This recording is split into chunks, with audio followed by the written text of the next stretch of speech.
talking a little bit about Thanos Rising. Looks angry. There will be no movie spoilers, I promise. Nothing major, at least. Well, yeah. Nothing that you wouldn't figure out from watching a trailer or something. So, good evening. I was going to say good afternoon. It is not afternoon. I'm Darcy. I'm Brian. With Stay at Home Gamers, and today we wanted to talk about Thanos Rising, Avengers Infinity War, cooperative board game by USAopoly. I think I said it right this time. USAopoly, yeah. That's how I assume it is. They did provide this for us to review, but it has become one of our favorites. Mm-hmm. So we keep talking about it because we really enjoy it that much. Yeah, we played it on stream last Thursday. Yeah, we did. And we lost. We lost, yeah. Barely. I think we're like a turn so away from...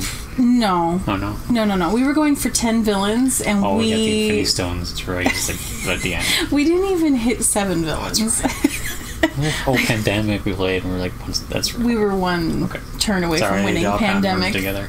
The other night with our friends, yes. So, and we did post it on YouTube, even though we lost, because it's important. I think it's important to see that, because it's still a playthrough. Because how the game works. Yeah. It's sort of random in a way. You're not going to... Right. Yeah. But despite how many times we've lost... About half. We look forward to playing it, like, all the time. Yeah.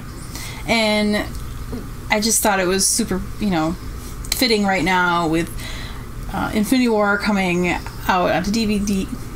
People get DVDs anymore. You know what I'm saying. Like, it's out, so you can watch it at home now. We had seen it in the theater and stuff, but it just seems fitting with that coming out, It's out now. It's out now. And work through your emotions, play the game. Yep. We just want to talk about the game, kind of how the gameplay style is, what we like about it. I like Loki. Loki's in there. Heimdall, Vision, Mantis. I mean, there was no one obvious missing. I mean, they have everything. They even have like starships and Iron Man's AI. Friday. Yeah, they have like the Guardian ship, Collector, and there's a couple different like jets. Hawkeye, who's that? Where was he? It's Friday. But what was missing? Someone left a comment on our YouTube of the unboxing. Mm-hmm. And asked where's Scarlet Witch, and I went, yeah, where's Scarlet Witch? And I found out that she's in the movie. It's a big part of the movie. And there's a promo card they're giving out in Gen Con 28. So we weren't there, so we didn't. There's a couple other promo cards. I don't know what they all were. I just remember that one specifically. Because I answered it with their question. So yeah, she's not in the base game at least. My gut says they're gonna release some more stuff, but more like bases, maybe more starter characters. It's possible. I mean, the way that this. I don't want to go through a complete how-to because we have that available. You can find that in the blog post as well as on the YouTube channel. But it's a combination of cards and dice. It is a cooperative game. Like, each of you have your own set of heroes and things like that, and you're rolling dice, trying to either recruit more heroes, and that can give you bonuses and things like that as you're, rolling your dice to either recruit more heroes or to defeat villains. Yeah. You need to defeat villains in order to win. You need to keep Thanos from getting all the stones. But he's like attacking you, and he's attacking the other heroes that are laid out on the cards. So you're kind of trying to balance what you're doing with your people as well as what's happening with the cards that are laid out. But you're working as all the players are working together to try to figure out how to do things, and because you can lose like 3 different ways. Yes, you can lose by having all of one player's heroes dying. That means your base was destroyed, so you lose. You can lose by having 10 hero cards total die. Yep, or he fills up all the kidney stones. Yeah, you lose if he gets all the stones. I mean, which are like we all lose. Five, if he gets five cubes per stone, then he gets the stone. When he gets all of them, then you lose. He snaps his fingers. To win, like we started out doing what's considered, according to the rules, the novice level. Which I mean, there's always like an easier level to kind of start with. You have to defeat 7 villains out of the 10 in order to win. And we've done that a few times. And then the last time we played, we said, we're going to go for all 10, but we didn't even beat 7. No. We beat 6, and then we... In the Isle of Stones. There was just kind of like a snowball effect with the Infinity Stones. It's because I think like, we got all the heroes. We didn't have many villains right away.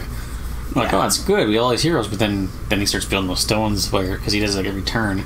Yeah. So then it's like you gotta find the right balance. And then Ebony Maw came out at the end. It was one of our favorite villains. So I do like that the Squidward. He does look kind of like Squidward. So I like so there's definitely replayability. I like that there's a bit of randomness to it and a bit of luck. Because especially when it comes to rolling dice and needing to have bless you. And needing to have appropriate dice roll and things like that to be able to both attack the villains and recruit the heroes. And you do need to talk with the other players, but I don't know, you still have stuff that you have to be doing. Yeah, like you want to get a certain colored hero to match up their hero so you get bonuses. So you're still trying to like, well, I want to attack him, but I still need this because it'll help.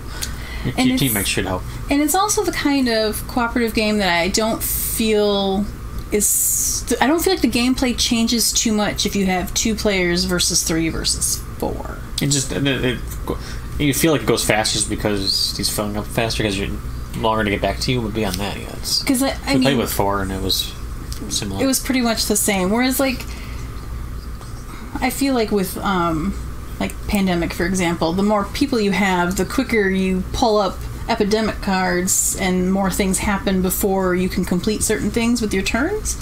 Whereas with you each have your own the special skills you have here aren't as big as the Pandemic ones.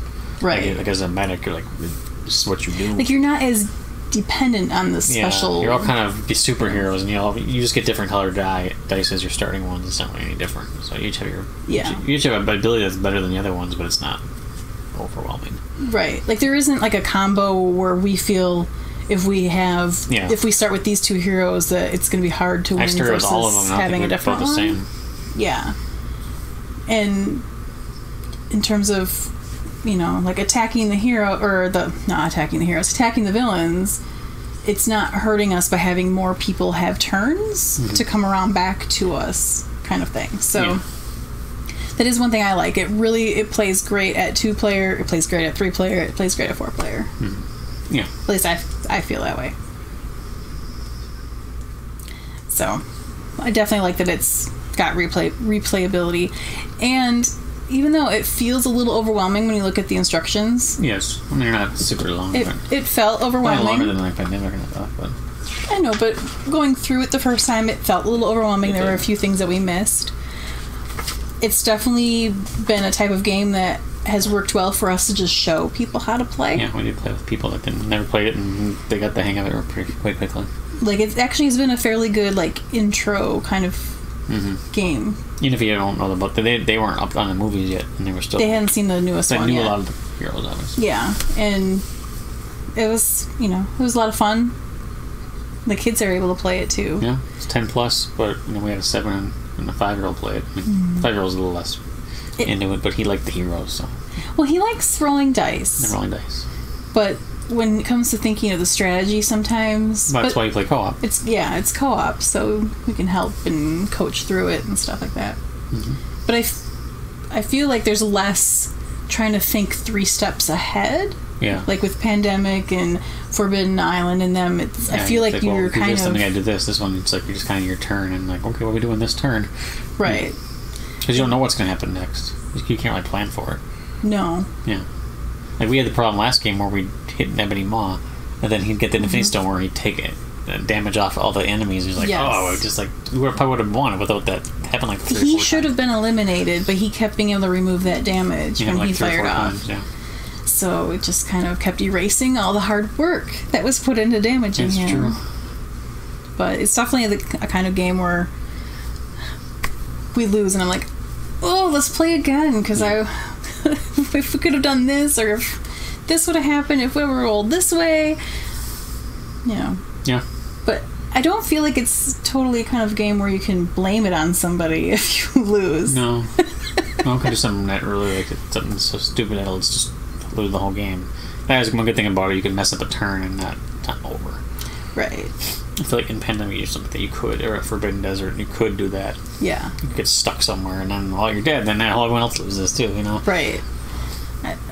I mean, that one game that we played with the kids and we lost, I was not able to recruit anybody else. I was having a terrible time with rolling. The dice were not liking me that day. And we ended up losing because my one hero died. Yep. But we were making progress, even though I hadn't been recruiting anybody. Yeah. And then at one point I was like, I'm just going to attack the villain instead. I'm not going to keep trying to recruit a hero. Yeah, but you never know what's going to make it lose. But it's not overwhelming where like you have to like, you're going to lose every time. You're not going to lose every time. Mm-mm. It's going to go your way more often. I would say we're about half and half. Yeah. And then there's definitely... And obviously, if you don't like losing that much, play novice. You feel like it gives you a nice benefit. So. And really, especially if you're playing with kids, you could totally bring it down further. Mm-hmm. Even though the instructions say you have to beat 7, you could decide you need to beat 3 villains to win. Or you just keep playing until... Well, I guess the Infinity Stones come up. That's even if you don't stop at the end of that game, it's going to destroy you. Right, because they just hurt so badly when they start firing up. Even if you lose 10 heroes, you can still keep going. But I think at that point, right, you could also up that where you could lose more heroes without it being what ends it. So I mean, there's ways to modify it if you need to, but yeah, it's just one of those kinds of games where. It looks like there's a lot of pieces or dice, and there's cues, and there's these bonus cards. It's quick to set up and quick to take down, and it fits nice in the box. It does not take very long because we have some other games where there's a lot of components, and it can take. Yeah, like shuffle things and put things in there. It can take like a half hour or so to set up. Like this does not take that long to set up. Under 5 minutes set up. Now that plus we have it kind of down pat now. And pick up 2 is pretty quick, and it comes with a really nice figurine. Even if you don't play the game, you could have them, somewhere. It's almost like a Disney Infinity figure, sort of, sell it. And, yeah. Yeah, so even if you don't play it, you can have him. Though, if you have this, why wouldn't you play it? No, I agree. When you're not playing it, you can have him. Just don't lose him. Yeah. He's important. Yeah. Because you do use him to turn him. He points to where he's going to point on your board. So that you know. He gets to go first. Of course. Because you're playing against him. Mm-hmm. To all of you against Thanos. Yep. And then the villain cards. Yeah, they don't really do anything. You don't do anything without him telling you to do it. Right. But there's definitely, communication among players to kind of figure out, should I be recruiting somebody or should I be going after a villain? And even talking about which ones you think you could possibly recruit. When we first started playing, we didn't really know like what ones were possible to go after. Now it's a little bit easier to be like, okay, I know what dice I have to use, and I know that I can't get that person no matter how good I roll. Yeah. Because it's just impossible based on the dice and things like that, because there are different types of dice, and so they have a little bit different faces. Each die has one of everything on it, but some have double ones of certain. There's 4 different faces on them. Some have double, and then they have more of that face, but otherwise they each have at least one of each face on there. Yeah, but if you're needing like 7 damage and you only have 4 dice to roll, kind of thing, so it's one of those things where you start kind of learning which cards which heroes and which villains you can go for until you get those other bonuses. Yeah, it says that you can just jump in the game and play it and you win it without really having too much strategy, but you can also play with a lot of strategy, which is when you can up the difficulty. You can go beyond. Oh yeah. By adding, you can start your Infinity Stones ahead, having a couple. You can have some counters on there right away. So there's definitely a nice range of difficulty if you want to do that. If you get really good at it. But these are the kind of games I like. I mean, I don't like the games. Well, I do like the games where you can like master it and always win. And this is just boring after a while. These are, even if you're mastering it, something could go wrong and you could still lose. It'd just be the way that the deck is shuffled. Yeah, exactly. If we had mostly all heroes in the beginning, it was right? Because nice. I had like 7 heroes, but it didn't help because the villains came last.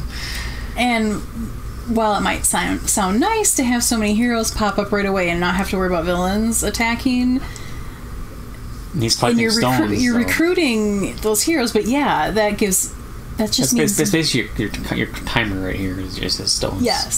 So the You don't stay too long. more turns there are, the more often counters are being added to the Infinity Stones. And then you're running out of time to, like, get the other stuff done before he collects them all. Ways to remove stones, but they're really few and far between. Yeah, there's not very many. So you kind of want a few villains showing up right away when you're flipping the cards down, but you don't know because you're shuffling, so it's random. But you also don't want too many. No, we had a game that started like that too, where it was like tons of villains right away. 4 to what was it, 9 or something? It was a little rough. Yeah. I mean, there's only 10 villains, and there's a lot more heroes. Yeah. There's only 10 villains in this whole deck. But I could definitely see... And I think half the villains are these generic guys that aren't that difficult. You saw the movie, they're all the guys in the Wakanda fight, all those, like, weird-looking things. Yeah, so. It's got all your favorite heroes, I would say. Thor. Oh, yeah. It's got Iron Spider, which is basically Spider-Man. And it's got Wong. I mean, that's how deep they go. But I could definitely see, like, I don't know, expansion... Well, maybe not expansion packs necessarily, but I can see being able to buy some additional cards to go in the deck. Like the starting character ones, like the bases, Right, because the starting character ones...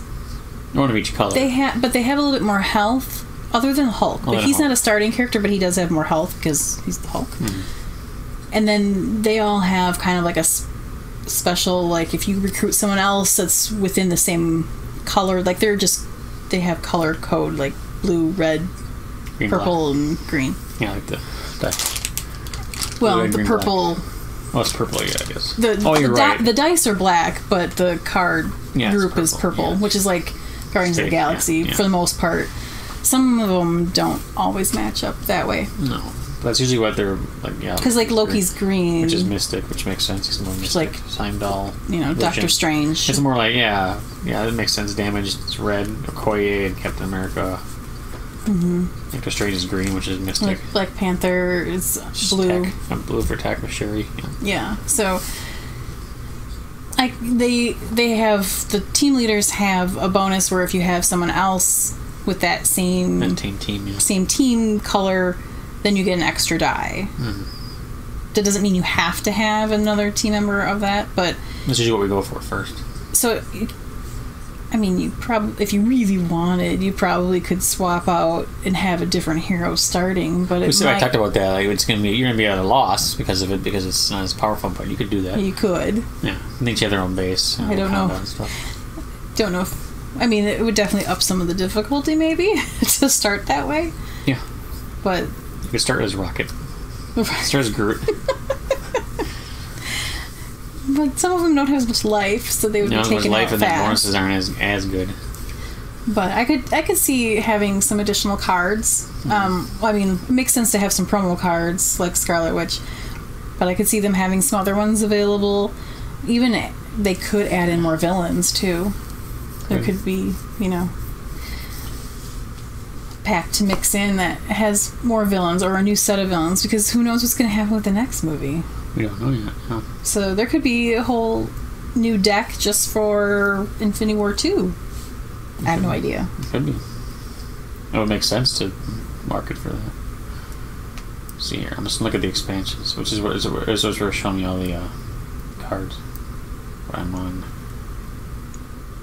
Oh, where you saw that there was the promo card? There's a E-Tree? Oh, that's Peter Dinklage's character. Oh, He's got one. He's got a promo card. M'Baku. Nidavellir and Stormbreaker. Those ships. No, Stormbreaker is Thor's new axe. Oh, so they're weapons. That's weird. Oh, is that like a starting thing? It might be a starting thing. It looks like a big card. Q ship, which I don't know what that is. And then Scarlet Witch. So. Is that... I don't know how to say that. Is that where they made Stormbreaker? If it's a starting place. Q ship is a big circle, whatever that is. No. Oh, that was a ship that Iron Man was on. Oh. No, but I mean that. I'm looking. Yeah, it's like your starting character is the Stormbreaker, and which is that's weird. He doesn't have any health. Well, it's a weapon. Well, I know, but how can you be next? I know. How can you start as a weapon? That's interesting. I don't know. We know. So, but I don't know if those aren't for sale though, are they? They're just promo cards. Yeah, we're Gen Con ones, so eBay $18. Well, I mean, obviously some people are going to sell theirs, but in terms of $6, in terms of them like selling them as add-ons, it might come along yet, or they might not have all of them because it's nice to sometimes have those special things that you can only get if you were there. So they might release a 5-player option at some point. That was just someone asked about that. That would be cool. They didn't test it for 5 players, but it could be possible. I mean, there's a possibility. It's a pretty standard thing in games. They usually release an expansion of some sort. I was gonna say like 5, like an expansion for like 5 to 6. Yeah, I could see that happening. That would be interesting. I could see gameplay changing a tad with that though. Yep. Just because all that Infinity Stone rolling. Yeah. It'd be a little much. But yeah, so there are promo cards out there. Yeah. And I saw somewhere, because we were talking about it, the starting characters having like actual characters. And I guess I saw someone on Twitter do that, and I asked them where they got them, and they're like HeroClix, which I guess is a company that makes... Because I was thinking, okay, because Ant-Man's not in the pack. But we have him nearby, so... He's near me. So, he's dusty. He's been crawling around. Yeah, he's crawling behind the stuff. So, like our Disney Infinity characters, which obviously we don't have... We have Captain America, we don't have everybody. Panther, obviously. But Thor. I was like, it'd be nice to use, these as like, instead of the deployment tokens to show which sector you're in for your turn. So, doing something like this would be fun. I mean, even if it doesn't match up with the character that we have Captain America. I don't know if we have... Who else is starting? We don't have Doctor Strange. We don't have Gamora. We don't have... Right. I mean, we have Loki. We have... Yeah, you could do it. We have some other characters that are not necessarily starting characters. But yeah. They don't make those anymore. But HeroClix, I guess, makes the starting characters. That's some sort of miniature-based thing. I don't know. I've never looked into it much. I do know it's a miniature-based game, and that's... So that's what they were using. So that's an idea, too. If you want to make it more... A little bit more tactile. Sometimes it's nice to just add a little... Yeah. More visual and whatever to it. I mean, you already got Thanos out there. You might as well have, your heroes with him. So if you've ever played it, definitely let us know in the comments. So how many times you lost. Let us know how many times you lost, how you've lost, because we've lost every single way. I think we have, yeah. We've lost every way possible. And if you haven't played, let us know if this is a game that you are interested in trying out. And if you are local to us, we can definitely help you try it. Yeah. And you can buy it now. So I think there's links and stuff in the review. In the blog post, I have links to shop for it on Amazon if you would like. You can also go to your local board game store and get it as well. It's got a really cool cover. Yes. And then, within the post, we talk more about how to play, our thoughts, more of our, just more of a review and our thoughts on it, and our experience playing it. There's also the videos where I unbox it, so you see all the pieces, and there's a how-to where I explain how to play, and I show you how to play, and then... I didn't put in yet because we just yesterday. Just did our playthrough video where we lost, but we do have that available on YouTube. It will be getting embedded into the post at some point, and then at some point we will be sharing a video where we're playing it through with the kids too. Mm-hmm. Yeah, because I mean, it's a family game. It is family friendly. See a family play it. Yeah, I mean, we watch the movies with the kids. We want to play it with the kids. So. Yeah. See any questions right now, but if you have any, whether you're watching on the replay or if you think something later, definitely let us know. I'm happy to answer any questions you have about this game. Pretty well versed in it. Thursday we are playing Role Player. And where it went? One part of the box is down over there somewhere. Because there's two parts of it, but now I've been able to combine it into one box because I have this my cool custom insert thing. So we'll be playing Role Player live Thursday on twitch.tv/stayathomegamers at 9 p.m. Central, which is also 7 p.m. Pacific or 10 p.m. Eastern. I don't know all the others. 8 Mountain, if you're up there. All the other ones. Now, beyond that, I don't know. That's... But you can always catch the replay, and we always post... Yeah, it goes to YouTube. All that on YouTube as well. Yeah, the next week. Right? So if it's easier for you to watch it on YouTube rather than trying to watch the replay on Or watching it Twitch, live. Yeah.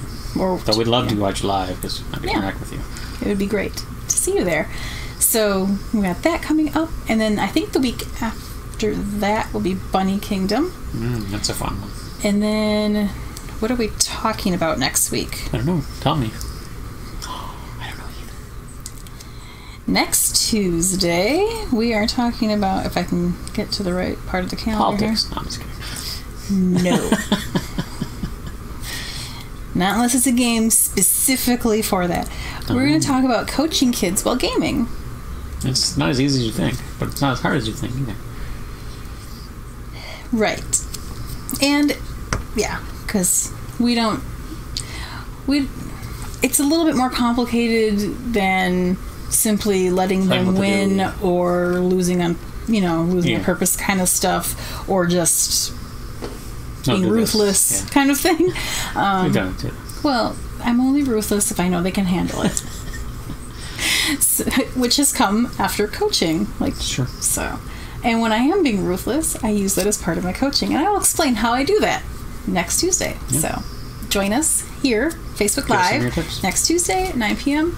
And definitely let us know if you have questions, even beforehand, if you have any questions about coaching kids through gaming and how to teach them strategy and how to teach them to play games beyond Candyland. Mm-hmm. And if you have any topics that you would like us to cover, definitely let us know that as well, because we would love to hear from you, and we want to make sure that we're bringing you the information that you need.